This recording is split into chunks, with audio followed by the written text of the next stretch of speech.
All right. Welcome to the Brain Buster Boys, episode 104. My name is Brett Jagger, along with my buddy, Beaumont Rand. What's up?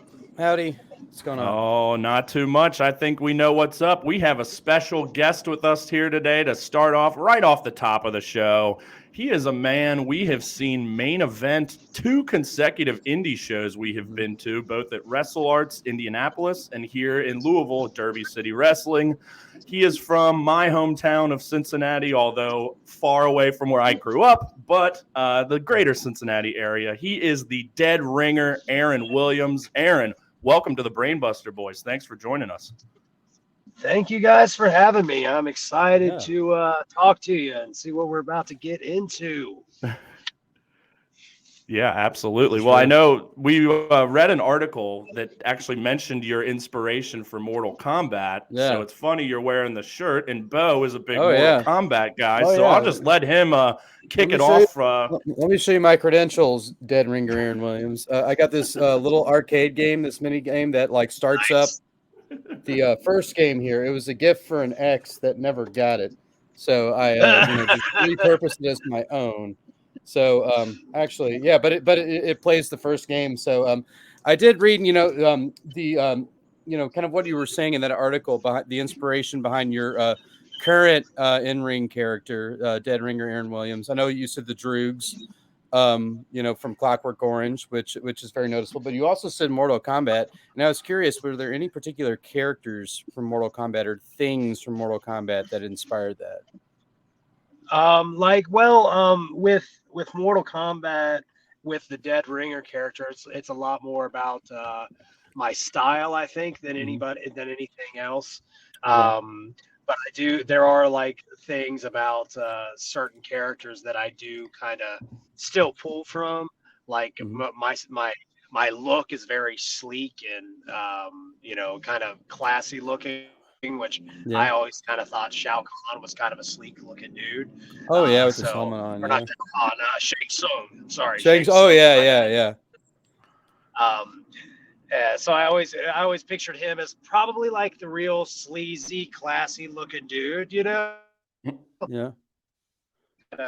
Take from that, but before I was doing the Dead Ringer, I had like a whole like Mortal Kombat gimmick, kind of like it was nice. That was the whole deal. I had like gear that had trunks with like the ninja flap that they have, and then I had like a vest that had like the Shao Kahn spikes on it, and then I had like a mask and everything like that. So there were a lot of like little things because I was big into martial arts when I was younger and was trained in my adulthood and everything.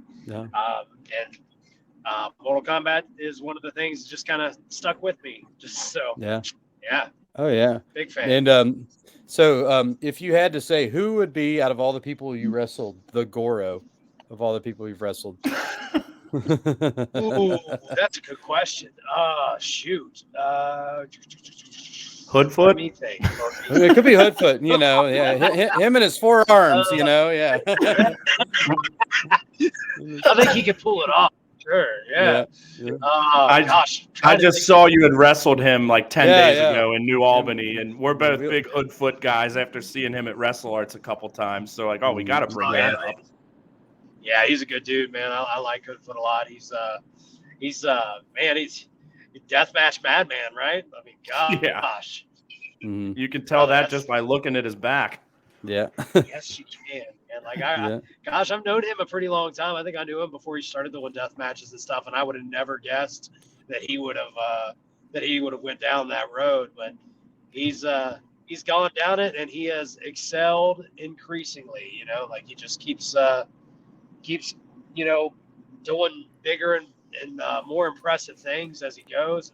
Now he's like the ICW American Deathmatch champion. That's a huge deal. It's like the top, I'd say, at least among the top 2 indies in the United States right now. So that's massive for him.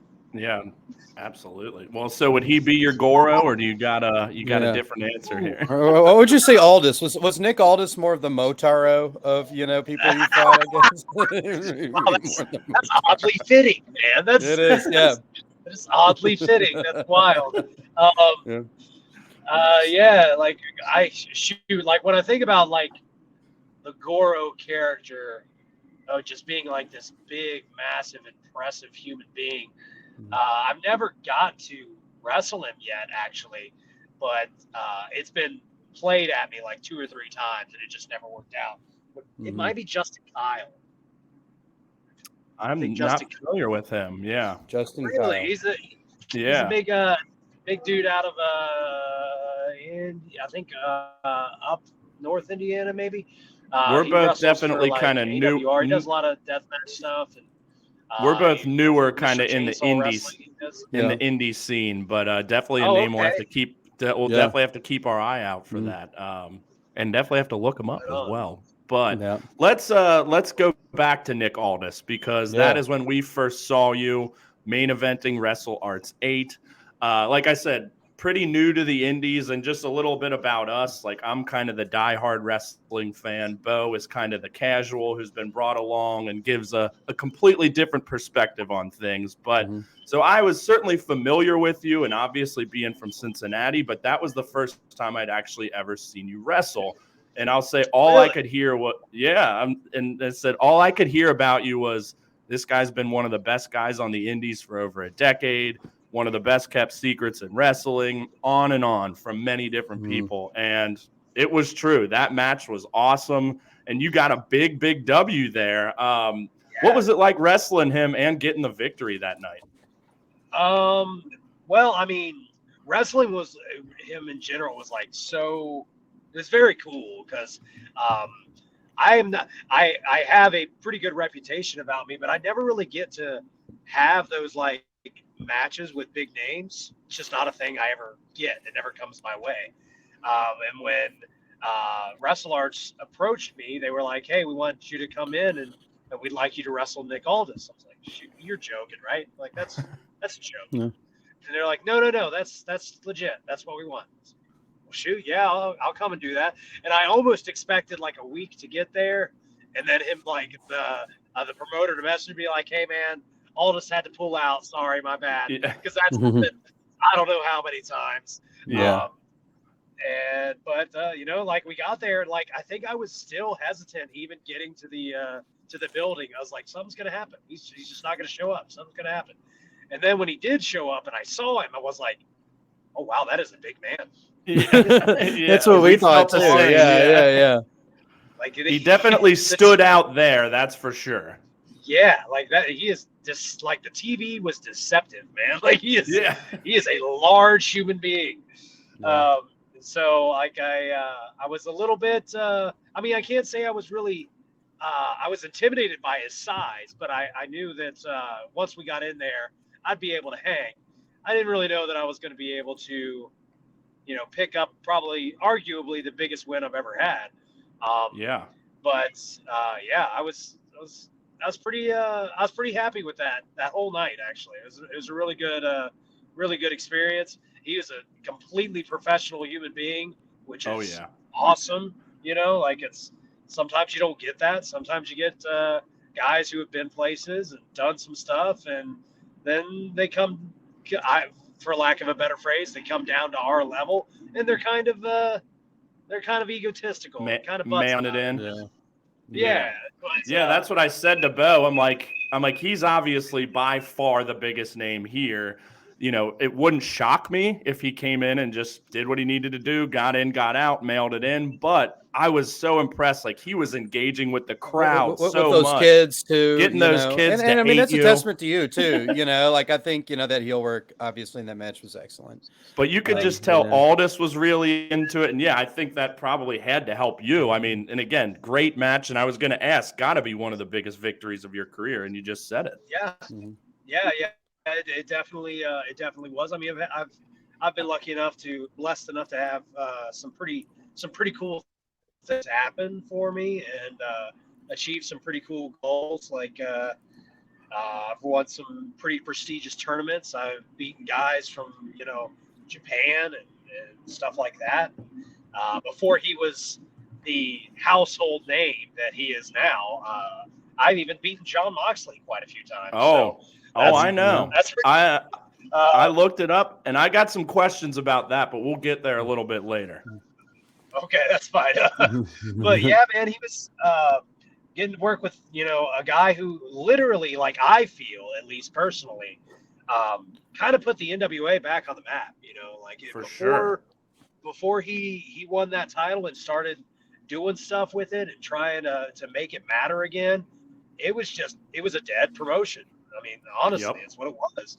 And he pretty much put it on his back and raised that thing back up again. And now it's gotten to the point now to where being NWA champion matters again. Being a part of the NWA matters again. And I think that is a huge call to him. That's him, in my opinion. Absolutely. Yeah, I was at All In where he wrestled Cody for the NWA World Championship, and I can tell you it sure as hell mattered because that building was electric for that match. I mean, the whole night, but that was one that definitely stood out to me. But what was it been like? Was that your first Wrestle Art show? Yeah, it was actually. It was the first one I'd been at. I'd heard of them and kind of been a little bit interested, but I had yet to really get a chance to, because my memory's not very good and my time management isn't very good either. So I often forget to be like, oh, maybe I should message those people or something like that. But he jumped in my DMs on Twitter, and he actually was a guy who used to come and help out with a promotion called IPW in Indiana years ago. As Brandon Prophet. Yeah. So we interviewed him. I met him at the Indianapolis Dynamite. We interviewed him as Brandon Prophet, and then now we've been to 2 Wrestle Art shows, and in fact, the last one we were doing backstage interviews. So, okay. And clearly, I mean, they clearly have a lot of faith in you. Giving you that big win. So I assume that's somewhere you're probably going to keep working. Yeah, I'm going to be back there. I think at their next show, which I can't remember the date. I have to look at my calendar. June 3rd, I believe, isn't that? Yeah. Oh, yeah. Don't you got the Babushka Baron, Jeffrey John Yes. in that one? Oh, he does? Oh, my God. Yeah. That'll be a fun one. Yeah. So he's been probably, other than Aldis, the most over guy for both of the first 2 shows we went to over there. So you got the crowd wearing their headpieces that he wears, and he's got a dedicated fan base there. So you're going to have your work cut out for you. Yeah. It'll be the second time that him and I have interacted. He's pretty young in the business, man. He hasn't been around very long, but he is coming along quickly. I think it was probably about a year ago, I think was the first time we touched, roughly. Wow. And I'm expecting a much more difficult task for myself this time, because he has grown a lot just in the period of time that he's been around, and he seems to be kind of like a sponge. He just takes stuff and he tries to learn and he tries to get better with every outing he has, and he's done a pretty good job with it. So I'm looking forward to it. I also really want to just kind of choke him with his babushka. So I'm looking forward to that as well. Yeah. But get him with that and your tie. I know. I have so many wardrobe weapons. And your cane and your sunglasses, top them off with those sunglasses, So many gimmicks, man. So many. So let's shift to Derby City Wrestling. Yeah, where we saw you more recently, and want to start with the match between Lord Crew and Jake Something, which was a fucking banger of a match. My favorite one of the best, if not best match I've seen at an indie show, which again is pretty limited for me. But wow, that was amazing. But want to talk to you about your work with the crowd, because one, that was a lively crowd. We were sitting in the bleachers and people were hooting and hollering, having a blast the whole night.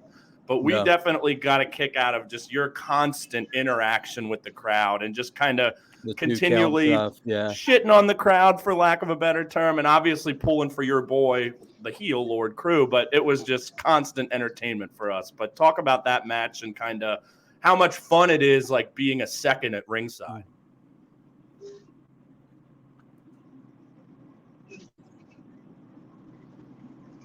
It actually, I mean, Crew and I are actually legitimately like really close dudes. So just Cool. being able to be in that type of scenario with somebody who's close to me and somebody that I enjoy and I have a good time with, super cool. And he's a very talented guy, and he's really doing a good job of like elevating himself, and that was really good. Who's also an incredibly talented guy. Oh yeah.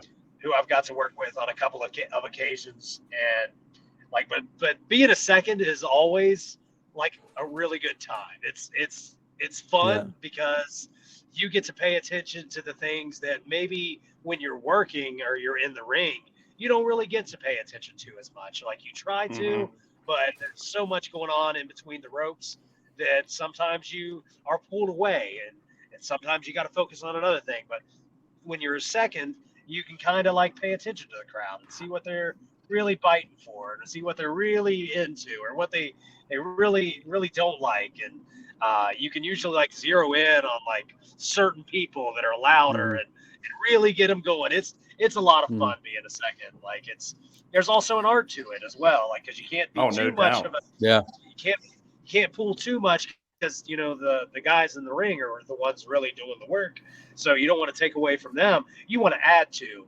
which I think is the thing that a lot of guys on the indies really kind of miss sometimes, is you want to add to, you don't want to take away from. But yeah, being a second's a lot of fun, and I actually enjoy it a lot more than I thought I would. So. I'd say you definitely added to that one for sure. Oh yeah, for sure. And so now you're off of second duty and on the tag team duty in the next Derby City Wrestling with you and Lord Crew going up against, was it Jake something and who is Willie Mack? And Willie Mack, yeah. Yes, Tell us about that a little bit. Well,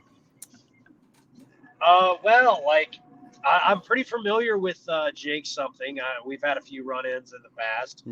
Willie Mack, was my first interaction with him was at that show. So okay. Wow. Okay. Yeah, I'm a big fan of Willie Mack. He's an incredibly talented dude. But I'm looking forward to people seeing what Crew and I can do together, because we tag here and there at a lot of different places, and I think we are a formidable duo. So I'm really looking forward to showing people what we do together. And it's been at Derby City Wrestling like a surprise of, okay, these guys are together, but they haven't really seen us do anything together yet. Well, at the next Derby City show, we gonna show them what's up. So looking forward to that. And the name, your guy's name is Cincinnati's Most Wanted. Obviously love that too. Yes, yeah. But just on Derby for a second, you had big matches there both times with Moose and Willie Mack, like we just said. So hell, for the two indie promotions that we follow, you're the biggest fucking star in the game, baby. Yeah. Well, I mean, that's great. That's freaking great for me. Oh yeah. And how'd you get involved with Derby City Wrestling too? Because that's brand new. You know, like we actually heard about it at the Wrestle Art Show, because it was happening the next day from a guy who was sitting beside us in the crowd. Yeah. Yeah. So, yeah. Yeah. Well, like that, it's a part of the United Wrestling Network or whatever, which is like pro championship wrestling from like Hollywood. I think they have one in Memphis. They had one in Florida, but I think or maybe it was Atlanta, and the pandemic kind of shut it down. But they have like spots all over the United States, right? That they do stuff in. Crew was working for them at a few of the places. I think he was in Hollywood for a little bit, and then maybe in the Florida one. And he kind of told me, he was like, "Hey, Dave Marquez is the guy who runs it. He's like, he's wanting to do something in Kentucky. Is it cool if I throw your name in?" And I was like, "Well, yeah, man, of course." So next thing I know, they are getting a hold of me like, "Hey, get your Kentucky license because we want to book you." And I was like, "All right, sweet." And honestly, like whenever there's something like that, like a TV type feel, it's kind of hit or miss with wrestling. You know, it's kind of like, oh, you hear that, and then it'll get close, kind of like with the working names for me. Like it'll get close, and then it'll happen, and then it'll be not what you expected and kind of not go anywhere, or it'll just fall through and nothing will happen. But so I mean, I was kind of hesitant about Derby City, but then knowing the track record that they have, I was kind of like, maybe this one's actually going to go through, and this is actually going to be a thing. And then, of course, I showed up, and shoot, man, what a production! I was just, I was a bit awestruck by it all. I was just like, wow, this is a thing, man. This is not just a regular indie. This is this is up there a little bit. And then, you know, when you see the guys who are on the roster and the guys that they use, it's like, shoot, man, Peter Avalon is AEW superstar, like Impact Wrestling former world champion Moose, like Willie Mack, like who I think signed a contract with somebody recently, I think. Marty Bell, who's been all over the place. Like there's just so many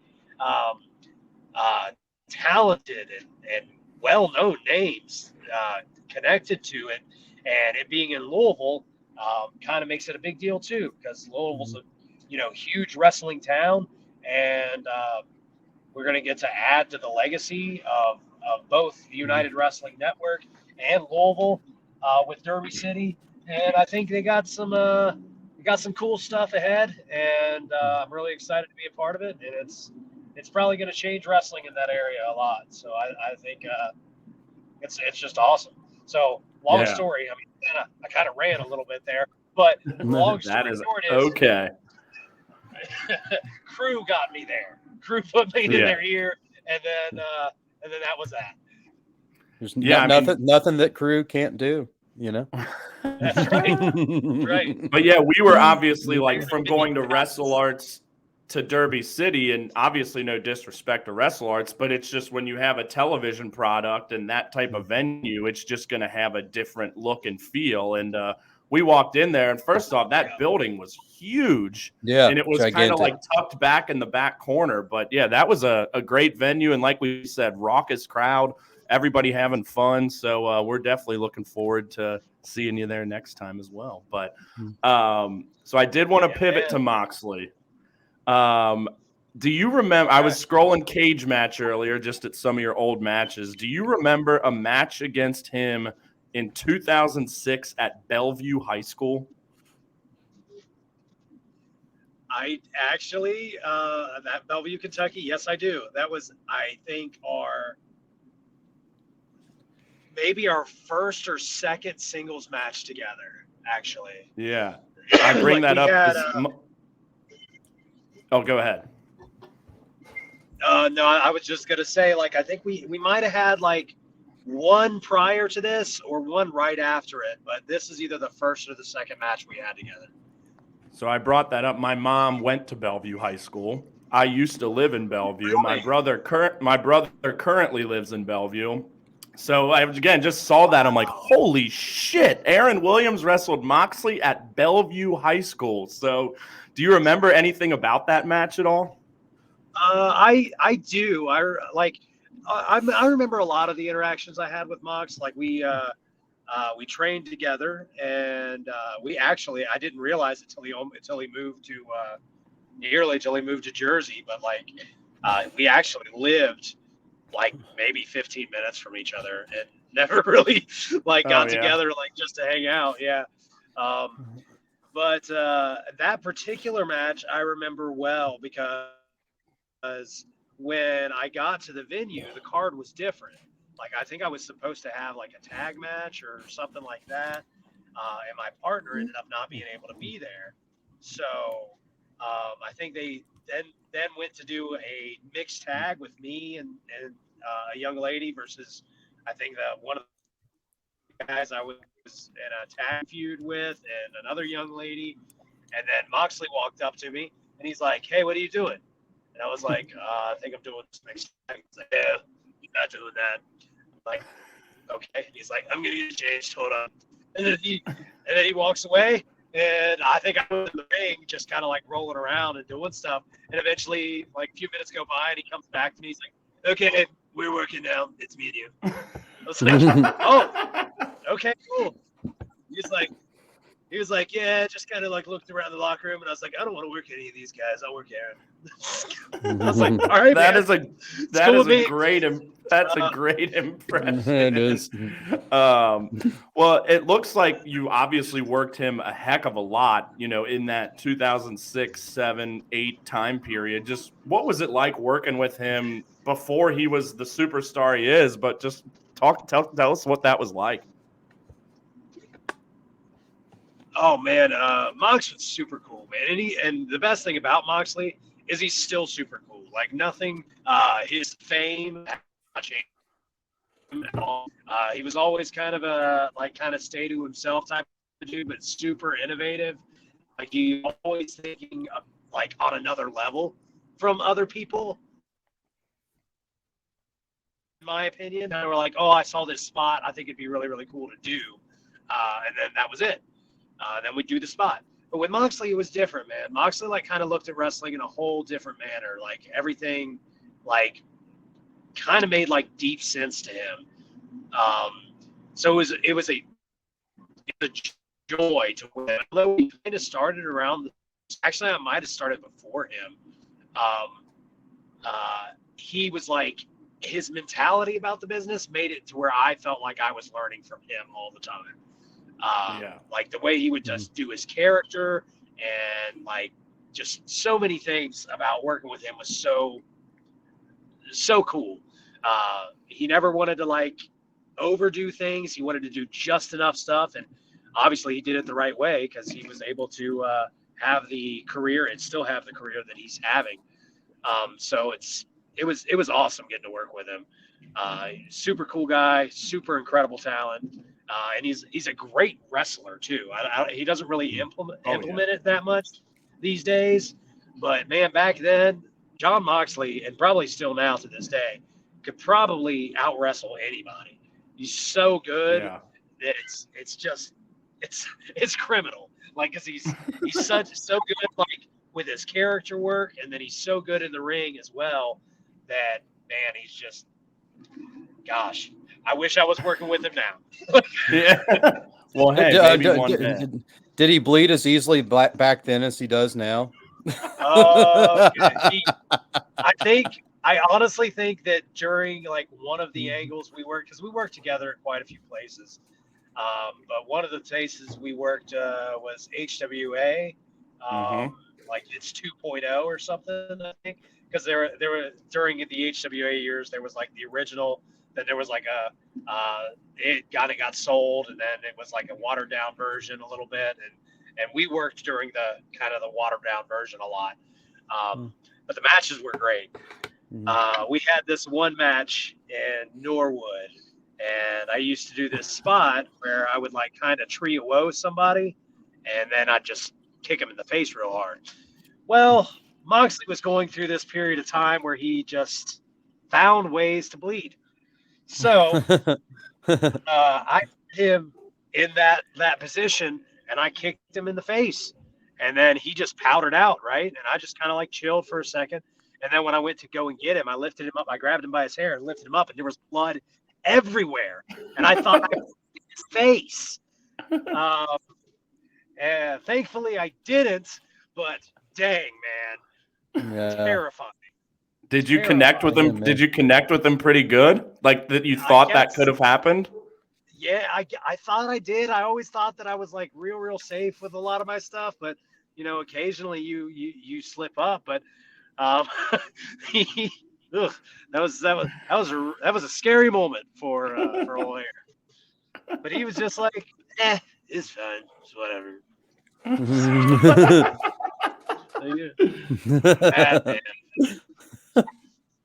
That's great. Yes. Well, speaking of potentially hurting someone, I know Bo always likes to ask wrestlers a certain question here. So I'm gonna wind it up here, right? So, as somebody who's always wanted to take a bump, perhaps maybe one day you will give me my first one. Who knows?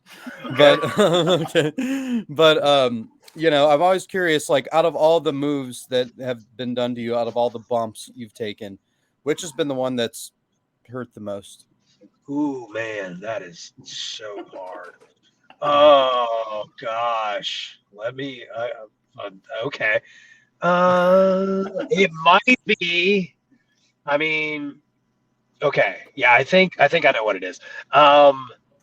Jay Christ used to do this move called the suicide. Okay. And what he would do, which maybe that's why he doesn't do it anymore, because it's kind of a messed up name. But what he would do is he would be sitting on the top rope and he would pull you up and he would put you in a pedigree position. Okay. Like he would be standing on the top rope. And then he would flip and take you with him. Yeah. And it could go one of two ways. You could land on your face and it would be like a highly impactful missed moonsault, or you didn't get all the way over and you just kind of landed on your head. Unfortunately, both of those have happened to me, and neither one of them fun. Bet not. Yeah. Oh my Lord. He also once gave me a, the old Razor Ramon where he'd put him up on the top rope and he'd just give him a back suplex off the top rope. Oh yeah. He once gave me that too, and he like lifted his head or his hand just a little too much, and I just came down all back of my dome. Ugh. Oh my God. Knees into my face. Oh, it was bad. Have you ever had a match that had to be stopped due to injury? No, because I'm an idiot. Matches that should have been stopped by injury. Okay. Yes, I have. I was wrestling Trey Miguel once, and it was a very, very cool thing because Ricky Steamboat was our referee. Oh wow, nice, very cool. Yeah, it was very cool. At the time, I was doing this hot start thing where every time the bell would ring, I would just run and do the buckle and give the guy a drop kick and just stuff him in the corner, right? Well, Trey had seen one too many of my matches, so when I went to do that, he just moved, and my hips were up on the top buckle, and then I just kind of tumbled right down, right on the top of my head, out like a light immediately. Wow. Yeah. Completely knocked out, completely concussed, and just kept going. Yeah. Like wrestled for, I want to say like 12 to 15 minutes after that. Wow. Yeah. Yeah. Wow. Finally got to see the tape because I didn't remember the match at all. Get back to the end, and apparently I did a spot with Ricky as well. The only thing I remember about this match is I had a piece of my gear was kind of like falling off, so I reached down and like kind of pulled it out, and then that was it. That was the only thing I remember about the whole match. Wow. Apparently, I got to the back and I was like looking around for everybody, and I was like, "Where's Ricky at? Hey, somebody, where's Ricky?" And he was literally standing right beside me. Like he's like, "I'm right here." I was like, "Oh, okay." And then they found me wandering around in the parking lot like 10 minutes later. Oh my God. Lord. Yeah. How long ago was that? Like, was that kind of before head injuries and things became a bigger deal? Like, I'm sure that type of stuff still happens in wrestling all the time, but now they're treated a little more seriously, I'd say. Yeah, like this was probably maybe like 2015, maybe, I think. Okay. Much to his credit, when I finally got to watch the match back, it was really weird watching it because I'm watching me do stuff and I'm like, I don't know who that dude is. He's just doing stuff. Yeah. Because apparently my body just went into muscle memory and I did everything. Like everything just all fine. I just still did everything. And much to his credit, Ricky was trying to fast count me. He was trying to get the match over. But I just kept and you kept kicking out, I just kept going. Wow.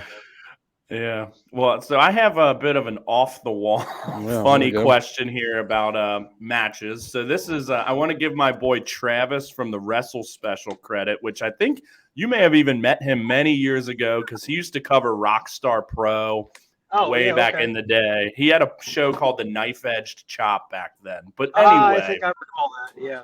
Okay. So I was listening to his show earlier today. He had a mailbag, and someone asked him about wrestlers farting during matches, and he did not have an answer for it. And I'm like, Well, hey, we're talking to a wrestler tonight. I figured I'd ask. So, how often have you farted during a match? Have you ever made anybody fart during a match with a hold? But any stories about farting in matches here? We're going there. It's definitely happened. I mean, sometimes you take a bump too hard, it's just it's the body. It just happens sometimes. Yeah. There's a mass exodus there, It's gonna happen. Let's see. Yeah, unfortunately I do have to admit, it's happened to me a couple times. Probably the worst one I think is it was years ago, right? I think back in like 2006 or something. I will leave the person's name out of it because we'll just leave it out. We don't want to tie it back to them though. I was wrestling and they went to give me a power bomb, right? Oh. And when they hoisted me up, a little too much pressure on the old abdomen, bud.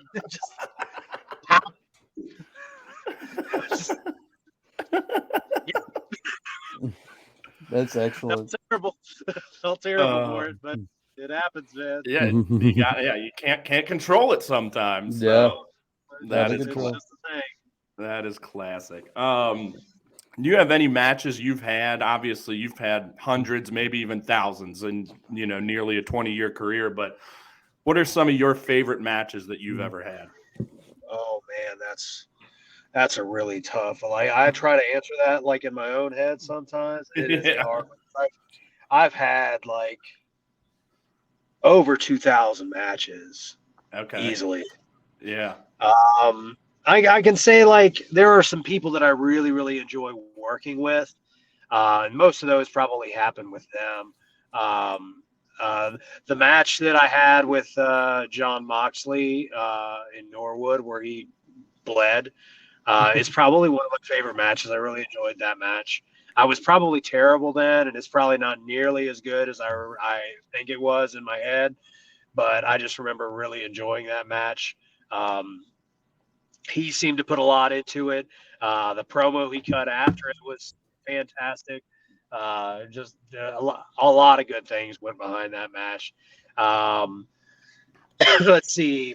Anytime I get to wrestle Gary J is fantastic. That's a name I've recently seen. I have not seen a match of his, so I think I saw one of you with him on YouTube, so I may have to check that out. Yeah. Give it a gander. He's very like intense, strong style type worker. I dig he's that. Also one of my good buddies, so he's always a good one. I just recently had a match in a little promotion that I train kids at called FGW with a guy named Ryan Michaels, which is a match I really, really enjoyed. That's probably the most recent one that I can think of. Nice. I've had like 2 or 3 Ironman matches with Jay Christ. Those are always good. 60 minute. Yeah. Ron Mathis, like, is another guy who's fantastic. How about this? What would be some dream matches? People that you would love to work with that you have never worked with before. Top of the list is probably Mike Bailey. Oh man, he is just on fire these last couple of years. Yeah, really, I would love to wrestle Mike Bailey. I try not to pick people who aren't like currently wrestling and that are like within the realm of possibility. Sure. So Mike Bailey's definitely way, way, way up there. He's the top of the list, I think. Some other. I'd like to work Effie. I'd like to work. I'd really like to work. Now I want to work Danny Limelight. I want to work that guy. He was the first wrestler we interviewed actually a couple years ago. You got beef with him? No, he's just got a title that I want now. Yeah. Which is that? The United Wrestling? Yeah. Yes, sir. He's got that bad boy. I would like that. Shoot, man, there's so many. As a tag team guy, because I tag with Crew, I also tag with Mary. I'd love to wrestle the Butcher and the Blade. Oh yeah, love to do that. Shit, they got Takeshita and Kenny tomorrow night on Dynamite. I'm looking forward to that. Yeah. Yes, sir. Like there's Nakajima. Oh, guy. I would love to. I that was love that guy. I'm really reaching for that one, but that's. Oh, he just dropped. Oh no. We'll keep it chill again. Yeah, I'm sure he'll pop back on. Because that was good. Absolutely. I don't know. Maybe his phone died. I bet that. That could have been what happened. That could have been what's going on. Yeah. He was driving a long way. There he is. There we go. There we go. He's back. What up? Oh, I lost you. I don't know what happened. No, you're all good, man. Nakajima. One of my Nakajima, favorites of the past few years. I'm gonna note this real quick. No doubt about it.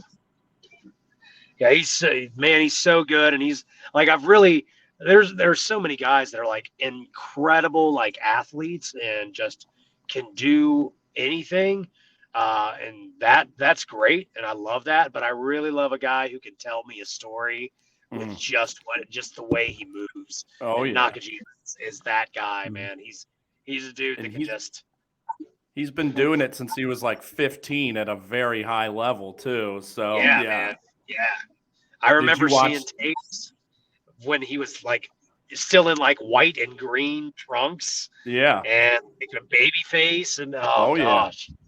There was that match. It was he and Sasaki against Go Shiozaki and Kenta Kobashi when they were like 18 and 20, and obviously working with their mentors. I've watched that one many a time. I'm a huge Japanese wrestler, so I have a separate show called the Phoenix Splash that's all Japanese wrestling. So, oh gosh, like one of my biggest, probably one of my biggest inspirations is the Great Muta.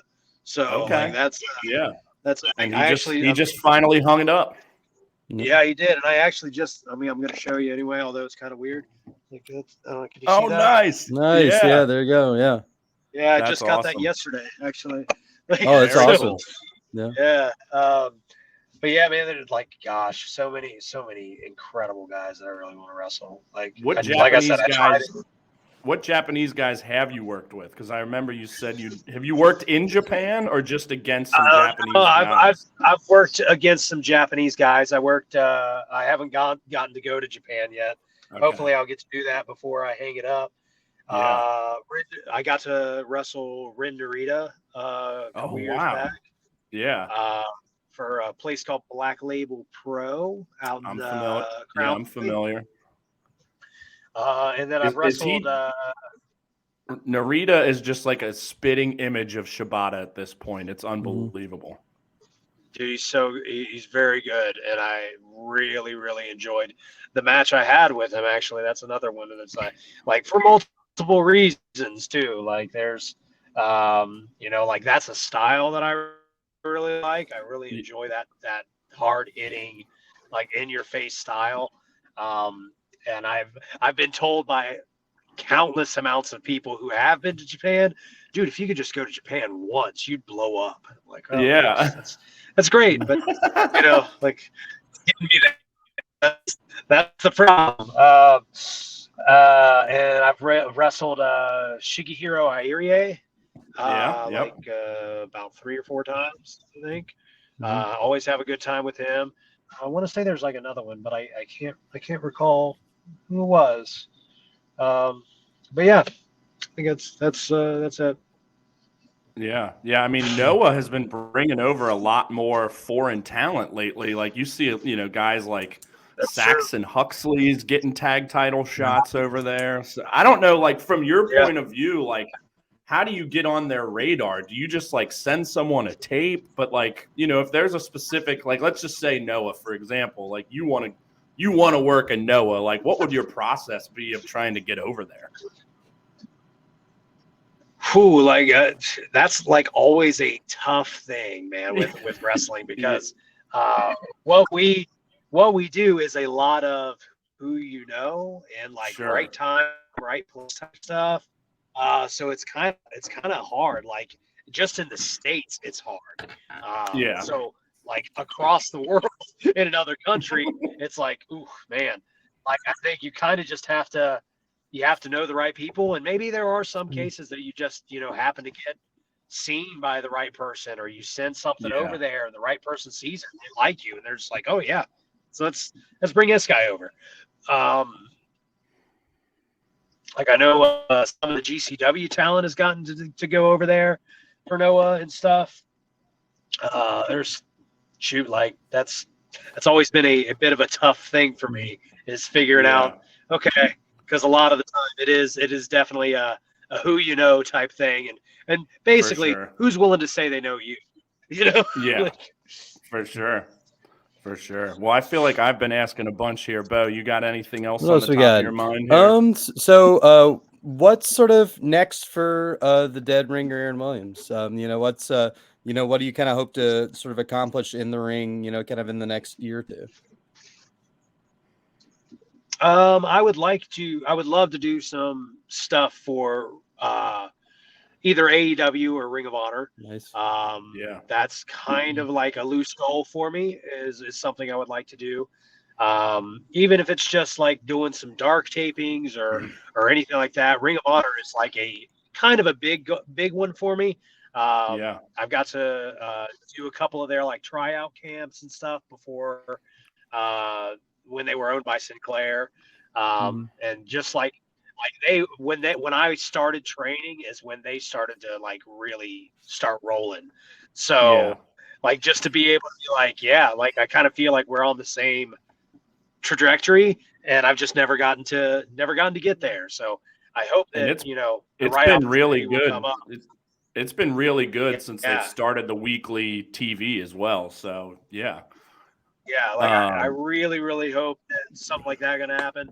Also, I'd like to go to Europe this year sometime, hopefully, to get something over there. And I want to do more stuff with the United Wrestling Network. I'd like to go to California and do Hollywood, maybe. That'd be cool. I mean, I need to set more goals for myself, but I often just kind of go by the seat of my pants too. I'm just kind of like, yeah, man, I'm just here to have a good time. Well, and I thankfully I have been having a good time. So. Yeah, it's good. Yeah, it looks like it. Oh yeah, we can definitely tell. Yeah. But I guess one last one I have to kind of bookend things with Mortal Kombat. Who's your favorite Mortal Kombat character to play as? Ooh, probably. I do best as Scorpion. Okay. But I low key want to be really good as Johnny Cage. Yeah, Johnny Cage is a hard one. You got to do those like those like 180 moves that like they're tough. I've always been more of a Sub-Zero guy. And I think it's a bit of a cop out because you just freeze people and just chill for a bit. But I like Scorpion, and like I low key like which one was he in? I think it was Deception, maybe. And I think one of the other ones, Cobra from the Black Dragon. Okay. I kind of low key like Cobra. Gotcha. Who's like a part of Kano's group, right? Yeah. He had like the Arnis sticks and everything. And I was kind of like, you know what? I can get down with Cobra. Yeah. Nice. Yeah, but he never was very powerful, and he, like so he'd get whooped a lot. But it's like he kind of looks like Ken from Street Fighter too. It's like yeah, I like this dude. Who are the opponents? And it's you're going up against Shanks something, and what's his name again? I keep forgetting it. Willie Mack. Yeah, I bet they're like Cyrax and Sector, aren't they? You're going to go up against those guys. Yeah,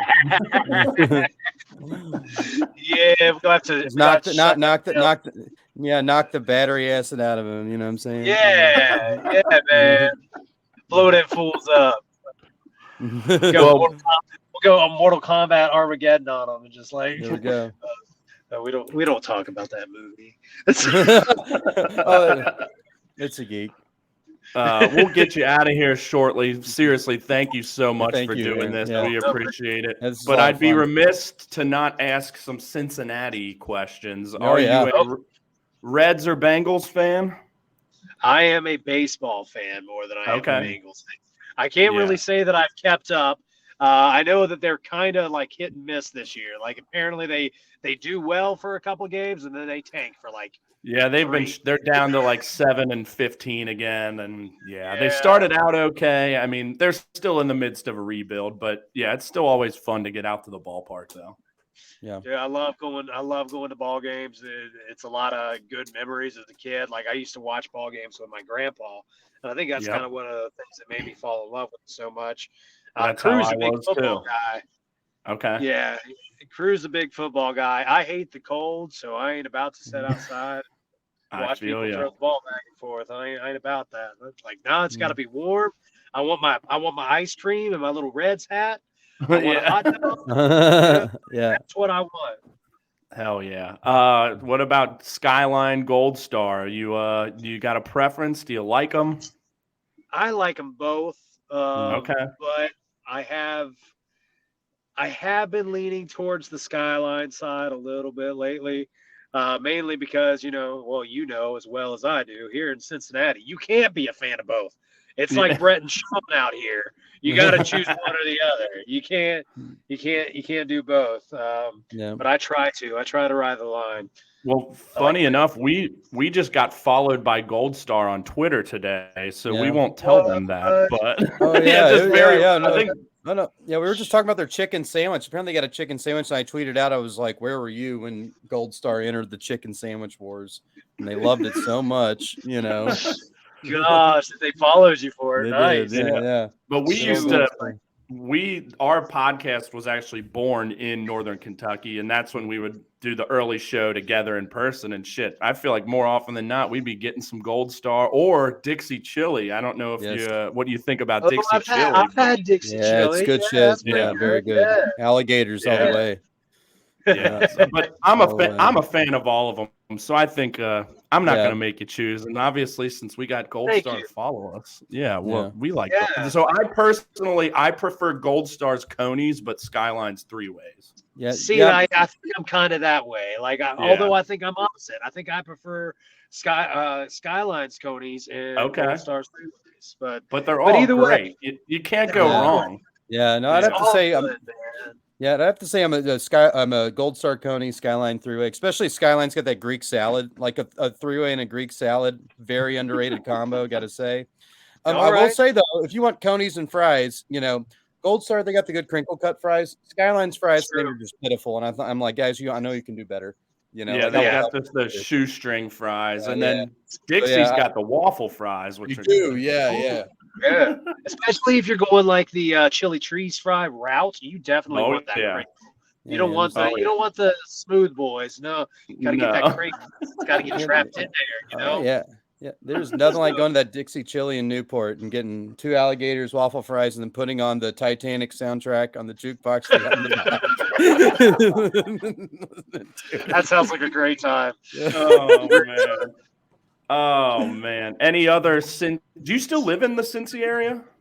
Yeah, I live in the greater Cincinnati area. I live in Batavia area. Okay. Right, yeah. So yeah, kind of still around, like a short, maybe 20-minute drive from downtown, I guess. Yeah. I'm guessing I meant to ask earlier, but I'm guessing you probably came up with BJ Whitmer too, huh? Oh my gosh. Yes, I did. And BJ actually was the reason, because I was a fan of like HWA and stuff before I became a wrestler, obviously. And I would go to their shows just to watch BJ Whitmer. Like I was a massive Whitmer mark, huge, and I guess I still am. Obviously, I got to wrestle him in a couple tag matches, I think, and then I think in like maybe 2013 when he was doing his like little comeback run for a little bit. Yeah, maybe it was 14. I got to wrestle him at IWA East Coast in West Virginia, and I was so incredibly happy that I got to do that. Because that's awesome. He was one of the ones, man. Like I was lucky enough to get to wrestle a lot of those guys from from my fandom from that era. Like I got to wrestle Matt Stryker quite a few times. I got to wrestle Chad Collier a couple times. I got to wrestle. I didn't necessarily get to wrestle Nigel McGuinness, but he was in a lot of tag matches with us, and he was on our team. So that was really cool. Obviously Moxley, I got to wrestle a bunch. Yeah, man. I guess I've been pretty fortunate in that respect, getting to like work with people who've like been able to inspire me like right in front of me. I've wrestled Cody Hawk, I don't know how many times, and every time it amazes me at how good that man is. Like people tell me I'm good, and I'm like, shoot, man, you don't even know. You don't even know. You don't get it. Well, I brought up Whitmer because he and I actually met last year through like a mutual connection. We've had lunch a couple of times. He's hooked me up with tickets to AEW shows. So he's kind of become a friend over this last like year plus. So maybe awesome. I'll put in a good word for him to get you at Ring of Honor because I know he's involved. So. Well, shoot, man, I wouldn't be mad at you for it. I don't think I got any stroke, but I'll definitely tell him because I've talked to him about getting him on the show as well, and he's like, yeah, you got to go through AEW PR, and I just haven't done it yet, but I need to loop back with him anyway. But yeah, he's been a great. I mean, he just had lunch with me, who was a fucking nobody. So just continued. Like he likes getting my opinion on certain matches, and it's kind of been a cool little relationship. And he's kind of taken over. He's producing like all the women's stuff, and like kind of really kind of helped turn around that division with Tony Storm and Jamie Hayter and everything going on there. So yeah, man, like that's awesome, man. Like he's always been such a cool guy, but I think I put those guys.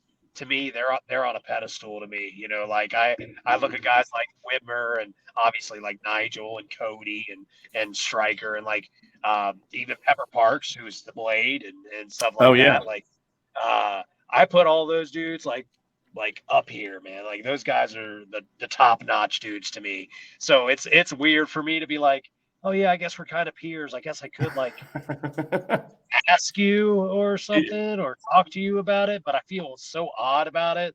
And I'm just like, nah, man, I'm just little Aaron, man. You probably don't even remember me and everything like that. But yeah, dude, those guys are so cool, and they've always been so accommodating, really. Like, I can't say a bad thing about any of those dudes.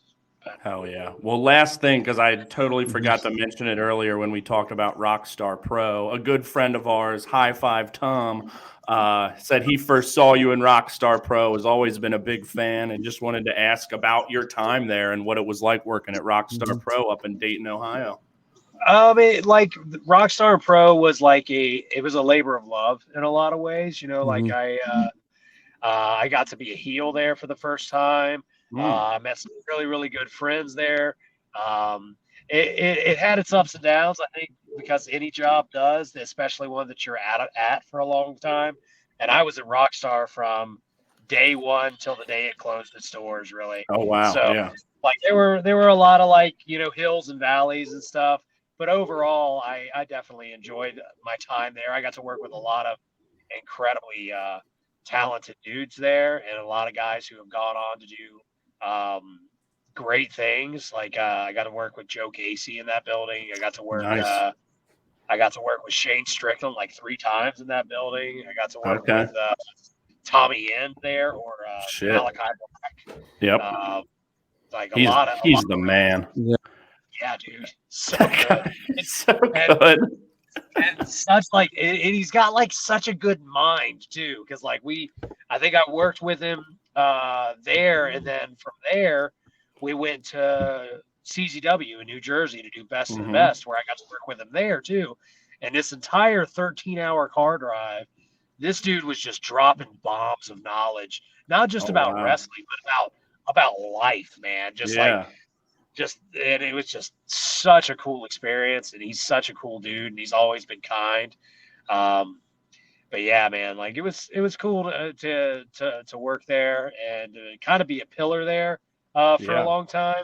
But yeah, so it it was a wild time, I guess. Really, like looking back, it's Yeah. it's something you Mhm. look back sometimes you're like, wow, I was there during that, or Yeah. you're like, ooh, I was there during that. Like, so you get like differences, It's like, yeah, like I got to experience this cool thing and this cool thing and this cool thing, and then Mhm. oh yeah, but I also had to kind of deal with that and that and that. Yeah. Yeah. Thankfully, I'd say the good outweighs the bad. So Mhm. There you go. Rockstar was nice. Yeah. It was cool. I still am friends with a lot of those guys and good relationships there. Hell yeah. Bo, you Good got deal. anything before we get him out of here? Not off the top of my head. If I ever come to Cincinnati to an arcade bar and you were there, we're going to have to play some Mortal Kombat.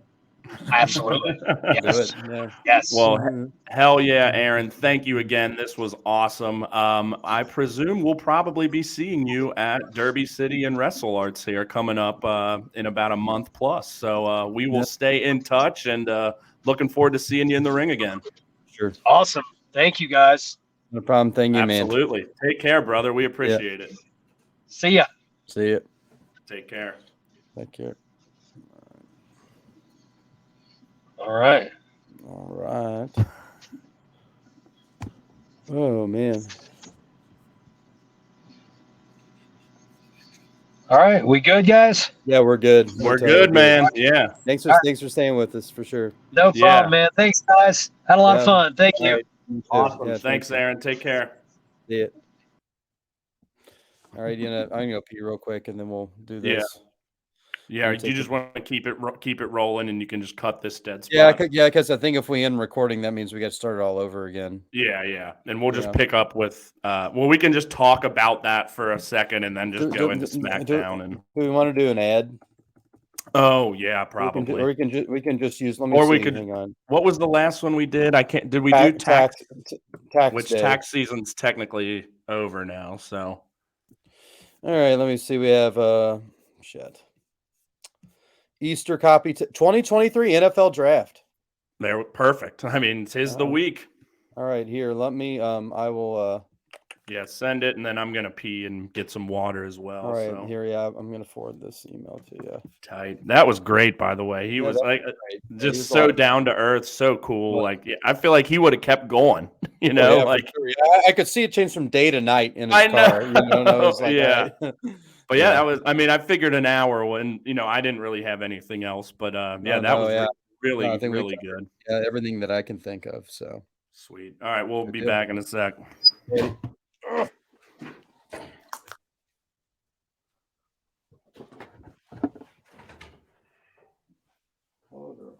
This one did pretty well this way. Oh Lord,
You know what I was thinking we could do for a cold open? What's that? So we don't have to record that. I could take the Zoom and record my little Mortal Kombat game starting up, and maybe have like a robot voice or something that sounds like Mortal Kombat. You know, be like Brain Buster Boys. You know, yeah, I like dig like that a for like a sure. little thing like that leads into it. You know, and that won't be too hard because all I'd have to do is record that and find another setting on my phone. Hell yeah. Yeah. All right, give me 1 sec here. I think I'm gonna try to. I've been getting up at 5:30 before school, so that's usually been a pretty good time to knock this out. Nice. Yeah.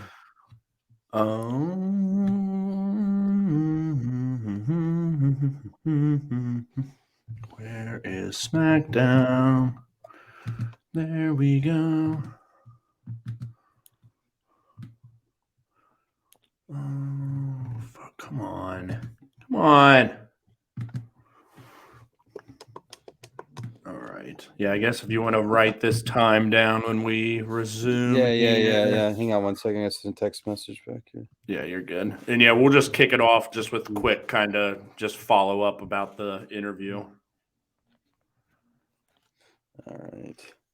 Timestamp. So are we going to do Manscaped now? Or are we going to do that? Oh, later? yeah. Here, let me pull that up. Okay. Actually, my bad. And I wrote what time he drops too. So I'll put this minute 6:30.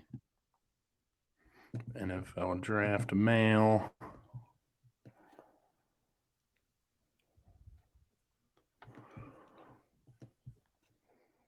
All right. So yeah, we'll do this and then we'll come out and talk about the interview real quick and then get into SmackDown. So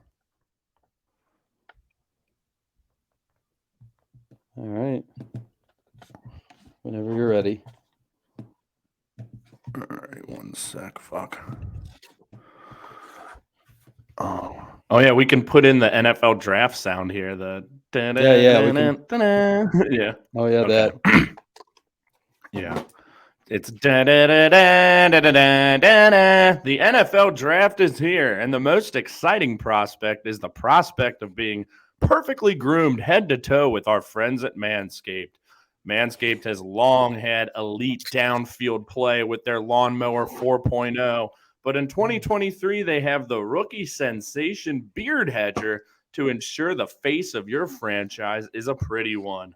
This 1-2 punch of men's grooming is the best acquisition for any at-home GM. So go to manscaped.com and save some salary cap with our code BBB for 20% off plus free shipping. Tell them more, buddy. Yeah, Manscaped really runs long and hard at the combine. And this year they can help you make the sexy pick without forgetting about your big uglies up front. That's right. The Beard Hedger and Lawnmower 4.0 are a franchise-changing combo that will have you looking at your roster with pride. It'll go up faster than New York Jet. Everyone who saw the Super Bowl knows what can happen with poorly managed grass. That type of ball playing field quality would never happen with the Lawnmower 4.0. This elite electric trimmer is a lock for first-round talent. Just look at its explosive talent with RPM. With all that power, the lawnmower is still the most nimble on the field with its skin-safe technology that reduces your nicks and snags with making all the right cuts on hair. And in the season of trimming the roster, you're going to give away all those draft picks like the Green Bay Packers just did tonight. Manscaped will make sure you're cutting all the right players, not any important pieces to your D. You've now done the dirty work. Now it's time to make sure you look good out there with the Beard Hedger and its 20 positions of precision, just like the 20 players out on a field at one time in football. This powerful cordless trimmer helps you customize your look with a rotary reel that has 20 links while using only one guard. In football, having a deep O line may be a good thing, but in the bathroom, having a big D line and one guard is just a mess. Plus, it's here we go. Plus, it's tough titanium blades and single stroke efficiency can have you go to a bushy Matt Patricia to that goddamn offensive guru. Offensive. Yeah. I wish Manscaped could help me shave my ass because we'll go from that to Sean McVay in no time. Someone Offensive guru, my ass. Somebody had to type this on a phone. If you haven't upgraded your grooming tools already, head to Manscaped for a champion worth roster reset. Call us to action. Oh, dear. Get 20% off and free shipping with the code BBB at manscaped.com. That's 20% off with free shipping at manscaped.com using the code BBB. Go from Mr. Irrelevant to a first-round pick with Manscaped. And I promise you, your balls and Sean McVay will thank you. We'll give you that big old hug like they give Roger Goodell every time they get draft picked, Oh, man, I can't believe I can't believe they put that in there. Yeah, that's a long inside joke for us, stemming back to when we played the Rams in the Super Bowl, and really long before that. Oh, yes. Yeah, why don't you just tell it? Oh, yeah. So Rich and I would always follow the Jets subreddit back like the season before last when the Jets were like 2-6, 2-14 or whatever, and their fans on their subreddit were cheering for them to lose every game so they could get Trevor Lawrence as their first pick, which like in hindsight, I guess it may work out for him. I mean, obviously Trevor Lawrence is a much better NFL player than fucking Zach Wilson, but I mean, they have Aaron Rodgers now. So there's that, so whatever. But I remember they won their first game of the season against the Rams, the LA Rams, coached by Sean McVay. And the top comment, and this thread is still the top voted thread, the top most upvoted thread in the history of their subreddit. And it's called Sean McVay Hate Thread. And the top comment is offensive guru, my ass. Which we said about 1 trillion times in the lead up to the Super Bowl. And during it. During the Super Bowl. You even showed your ass during the Super Bowl because we were stifling that running game. Unfortunately, we couldn't get the W. But no, very funny to see it pop up there in the Manscaped copy. Yeah. But yeah, how about Aaron Williams? That was just wonderful. What a blast. I enjoyed that for sure. Yeah. Farting on someone while getting power bombed. Yeah. And just hearing that's pretty much the best version of that story. I feel like we could have gotten, yeah, like how I'm imagining it in my head. Yeah, like with a big poof. Yeah. But hearing him talk about a young Moxley, very cool. His Mox impression was wonderful. Oh yeah, and I'm rooting for this guy to get on AEW Dark and Ring of Honor. Sure. Like what do I have to do to help him make that happen? What do we need to do? Those things. Again, from what we've seen, and he's been doing this since 2005. He's only 38. That he was obviously been doing this a long time, but. Yeah, the guy needs to be on a bigger stage, and everything we've seen, he's main eventing these indie shows, and starting to generate some buzz. And couldn't be happier that he came on and was so cool, and gave us the time when he talked about his busy schedule. But definitely a guy we'll be keeping an eye on here in BBB land. That's for sure. Yeah. But yes, thank you again, Mr. Williams, the Dead Ringer. Well, bud, I guess we're a SmackDown podcast now, huh? We are, yeah. We've been smacked straight down by WWE, and that's where we're at. Pretty wild. Yeah, so second week in a row doing a full SmackDown review, and we're going to do this again next week because of the big Usos versus Kevin Owens and Sami Zayn rematch, and then obviously the draft starting and all of this leading into Backlash and BBB narrative coming back next week that's going to be tied to a lot of this stuff as well. So we'll see, fun things will be coming ahead here. Yes. But so yes, we started this week of SmackDown. Where were we? We were in Columbus, not too far up the road, the Schottenstein Center. I've been to a wrestling show there. It was I don't know, some pay-per-view. But anywho, it started with we had Damian Priest and Finn Balor coming down. And they're hyping up the Bad Bunny and fucking Backlash coming, and they are wrestling the LWOs, Rey Mysterio and Santos Escobar, which the Judgment Day got the dub in 12:51. Pretty run-of-the-mill, solid opener here, kind of continuing this story. Obviously, good. You watched it more recently than me. I've watched a lot of wrestling since then, but yeah, what'd you think of this one? Oh no, I think this was like sort of a good, like a good, solid, exciting opener. I really, this feud is definitely like sort of spinned off into a lot of like interesting sort of sub matches because you had like sort of the core like the Ray and Dominic and all that, but just kind of the different parts that are kind of sort of surrounding this just make this really dynamic and interesting. And yeah, like just a great thing to put in the opening spot. And like a good feud that I just feel like can just kind of naturally keep going without getting too tired to me. Yeah, no, for sure. And obviously, Bad Bunny looms. He's on Raw Yes. tonight, which is happening right now. But yeah, I'm happy to see the Judgment Day get a W because I feel like they don't win enough. As featured as No. they are, Yeah. like Take Finn a lot of lost. L's. Finn lost to Edge at WrestleMania. I still don't know why. Mm-hmm. But yeah, good to see them get the W. I, talked about it last week. I love Santos Escobar. I think they talked about how, he was a fan of Rey Mysterio growing up. So a cool thing there as well. But yeah, like you said, just a nice, solid, fun, engaging opener here. And what was another very solid episode of SmackDown this Yeah, I agree. No, I think this was pretty entertaining top to bottom, Yeah, solid. like both of these. That's why, like last week when I watched and we're kind of figuring out what we wanted to do, it's like, all right, well, you want to do SmackDown? And you're like, no yeah, reason sure. not to. Yeah. And then I'm like, yeah, I don't think we've ever covered it. And then it was good again this week. And that's when we're like, fuck it. There's a SmackDown show now. For sure. Fuck. But yeah, so then we had a replay of Solo beating Riddle last week, which led to the main event this week in an ODQ match. Mm-hmm. And then we have Zelina Vega going to Adam Pearce, advocating for a title match in her home of Puerto Rico, which she got. And I think that is going to be interesting because it is. She's little. Compared to she pointed that out, and I felt like they were being dismissive of her a little bit, or Pierce was. I'm glad she did get the match. Yeah, but yeah, definitely building her up as a big underdog, which will be big.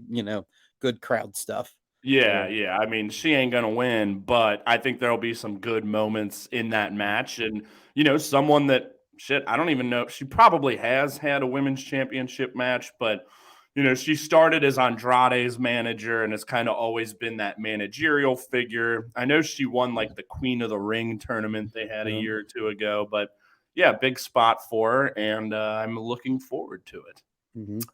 Then there was a cool video about Shinsuke Nakamura being the king of strong style, and then a dumb promo with Karrion Kross. Yeah. Oh God, it was so awkward. I remember when they like stepped toward the camera at one point, like after it. Yeah, he looks so weird with his hair. TikTok. That was bad. TikTok, sir. Yeah, what he talked about beating McIntyre, Madcap Moss, and Rey Mysterio, and saying took something from him, and he's going to take Nakamura's honor. Yeah, if Nakamura loses, I'm going to be pissed. Yeah, I don't blame you. I'd be mad too. Okay, next up we have Braun Strowman and Ricochet taking a Viking cruise and defeating the Viking Raiders in 10 minutes 18 seconds. Yeah, this was pretty fun. I was gonna say, I know we've shit on Braun Strowman a lot, but he played the part. Him and Ricochet tag team has actually been pretty entertaining, and a big guy small guy combo is usually pretty interesting, and yeah, I think they've got something here, but. Viking Raiders, who knows what's going on with them? They just can't ever really seem to get over in booking wise, really, more than anything. They just haven't really been given the opportunities. But it's a cool look, and they've got the Valhalla piece now. Like I like what they've got going on. It's something big and fun and theatrical, but I mean, I guess there's just too much kind of above them. I feel like for them to kind of really, I mean, they would need sort of a huge upset win. I feel like. Yeah. Well, I mean, I feel like this could have been a spot where they got that W and, at least challenge for the tag title. But that's the thing. We don't know who's going to have those tag titles. But if it were still Kevin and Sammy, I feel like a heel team like the Viking Cruise would be better than Braun Strowman and Ricochet. But exactly. We'll see. Big questions around the tag titles coming. And then there was the interview with Liv and Raquel with Kayla Braxton talking about when Chelsea threw water on her, and Raquel said, "Leave it in the ring," and Liv said, "Watch us." Mm-hmm. I thought this is the one part of the show that I was just like, this is dumb. This was pretty dumb. So Liv and Raquel defeated Chelsea Green and Sonya Deville in 6 minutes 9 seconds to retain the tag team championships. Yeah, I mean, that segment was dumb, but the match was fine. I mean, it only got 6 minutes. It's continuing the theme of the women's tag titles getting no respect. Liv got one over and poured the water on Chelsea. Yeah. But, this was pretty standard issue. Baby faces going over. Yes. Nothing too exciting here. Right. And then Riddle did a promo baked out of his mind, talking about Solo. And isn't he supposed to be sober now? Riddle? Yeah. Did he not do? Yeah. I guess baked maybe, after he's sober, but Yeah. Who knows? But next we had Gunther defeating Xavier Woods in only 10.5 minutes to this is tight though. But this is pretty much what we talked about last week. Xavier showing up in this opportunity, looking great, getting a couple near falls in, getting the crowd hot, and ultimately Gunther, getting the W. I think didn't he get him to tap out or pass out or something? Yeah, he did. Yeah. Get him to pass out. But Xavier Woods had some great spots. Definitely took a lot of beating, got chopped to the chest a whole lot. Was able to withstand a good bit of that, and get in some good moves late. I mean, I thought this was, very exciting. He had that awesome leg drop where he got way up, the hang time off the top rope, and that was the big crowd getting hot near fall moment. Yeah. He hit that crucifix bomb for a roll up. I just got a thing up, the recap up here. I was looking through, but I mean, it was again exactly what we wanted and expected, and they both nailed it. And again, 10.5 minutes, but these boys went to work. But just good to see Xavier Woods in that spot because the crowd loves the guy, and with Big E and Kofi out, nice to see him get a little bit of shine. Yeah. Oh, yeah. No, I think definitely he is, making the most of it. Just the character, in-ring stuff. He's just somebody who puts a smile on my face when I see him. Oh, yeah. So then they announced 3 matches for Backlash: the Rhea Ripley versus Zelina Vega, Austin Theory versus Bronson Reed versus Lashley for the U.S. title, which should be great, and Seth Rollins versus Omos. With no storyline whatsoever. What do you think about that? I'm so down. Down as in I'm down, this is going to be tight, or down as in thumbs down? Down as in it is going to be tight, sarcastically. Okay, so we talked about this off air, but and I think we both picked Omos to win at WrestleMania. I know I did, but if you know that coming out of WrestleMania, you're going to have Omos and Seth Rollins, and I get it. Brock is tied up with Cody, fine. But what the fuck was the point of having him just lose in 5 minutes to Lesnar, and then you're going to have him in this big match here with no storyline whatsoever? I feel bad for Rollins because I do too. It's there's so many other people. Yeah, and he needs a big story, or obviously they're keeping him away from the big belt for now. But this is just. Yeah, this is it's insulting. It is insulting. And again, I'm not trying to shit on Omos. It's fine for but he shouldn't be in this spot unless he won at WrestleMania. Then it would at least make some kayfabe sense of, okay, he got a big win over Brock Lesnar at WrestleMania. Rollins got a big win over Logan Paul. You have the 2 winners face. That's at least something to me, but. Yeah, this has Vince all over it, doesn't it? It does, yeah. Just his smudgy fingerprints. Which I did see, and I forgot to tell you. A tweet came out a couple hours ago that the Raw script had been changed tonight remotely by Vince McMahon. Really, it's so tight. It's like he's just picking and choosing when to get involved. Yeah, to interfere. Yeah, we'll see what happens. Yeah, that's fun. Wild, but. Yeah, that is. I was gonna say it'd be interesting, but it's probably not going to be. No. So It'll be interestingly funny. Yeah. What if he beats Seth? Yeah, that would be insane. Disrespectful, insulting, all of the above. Yeah. I don't know what they're doing with that, but Who knows? okay, we had the Usos come out and they basically just like introduced Solo and said they're going to complete the mission and win the tag titles back next week. And they talked and they were boisterous. Yeah. Yep. Going to be great. I mean, I know we talked about it last week. Do you want to make a prediction here? Who? I don't think you would take him off Kevin Owens and Sammy that fast, I don't think so either. And I think we mentioned last week the story is more interesting. Like if you're keeping Roman with the belt, having the Usos lose yet again and kind of be out of favor with him is more interesting than just back to business with the bloodline. So yeah, I wouldn't be too thrilled if they got that. If the Usos won it back. God, I'm struggling. Okay, and in the main event, we had Solo Satake. I forgot about that. Yeah. Matt Riddle in 14 minutes, 5 seconds in a no DQ match. Just like I thought this was a little better than the match last week. Solo gets the dub again. He's still only lost to Cody, so there's that. I really wanted to see Riddle win, but I didn't think he was going to. But I thought this was a very fun match that used the weapons appropriately and just a good fun watch. Yeah, no, I think this was like really, really great main event. With like a lot of exciting spots with the weapons and stuff. And I think like played to a lot of strengths. Like I miss seeing like Riddle and how like agile and fast and exciting he is. Very froggy type guy. Yes, very frog like. But yeah, I was super down with this. Yeah, and then he got put through the table by the Usos after the match. No Kevin and Sammy, so they stood tall to end the show yet again.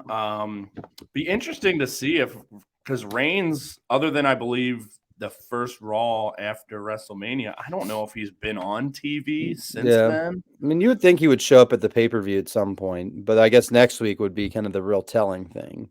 Yeah. So it's going to be interesting to see if he is around. I mean, we've had Heyman talking about him and saying, he's almost had enough of you two, or whatever the quote was, talking about them and them thinking they were talking about KO and Sammy. But his presence around the tag title match, and then, like you said, at Backlash too, like as far as we know, he's not announced for anything. So we'll see if he gets involved at all. But very true. I can't remember if the draft starts. I think it's also this week, right? I believe it's on SmackDown. Yeah. It starts on SmackDown and then it ends on the following Raw. SmackDown, Raw, and then they might do it again on SmackDown. I can't remember, but so that's going to be interesting as well.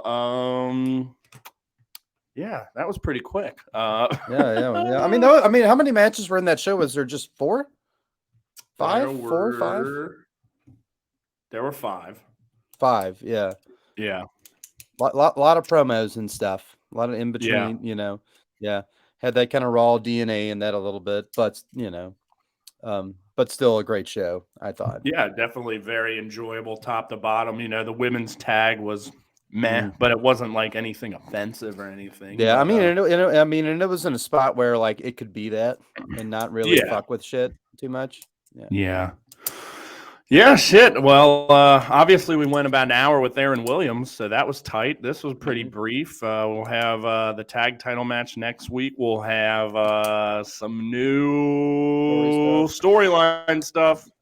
Next week, we'll probably be coming at you midweek next week. Yeah, I would say so. Just depending on the voice actors' recording schedule and stuff. Not to look behind the scenes too much, but that's really what's happening. So yeah, it's not like we haven't talked about it before. Yeah. So we're very much looking forward to that. You're going to hear some familiar voices, that's for sure. You're going to hear some new voices. And it's going to be a lot of laughs, we hope, at least for us, which, shit, at the end of the day, As long as we're laughing, that's all that matters. Oh yeah, that is the prerequisite, I have to say. Well, you got anything else before we get on out of here for tonight? Oh man, maybe I might play my little Mortal Kombat game like I did in the beginning. Okay. Or tried to and play the Dead Ringer.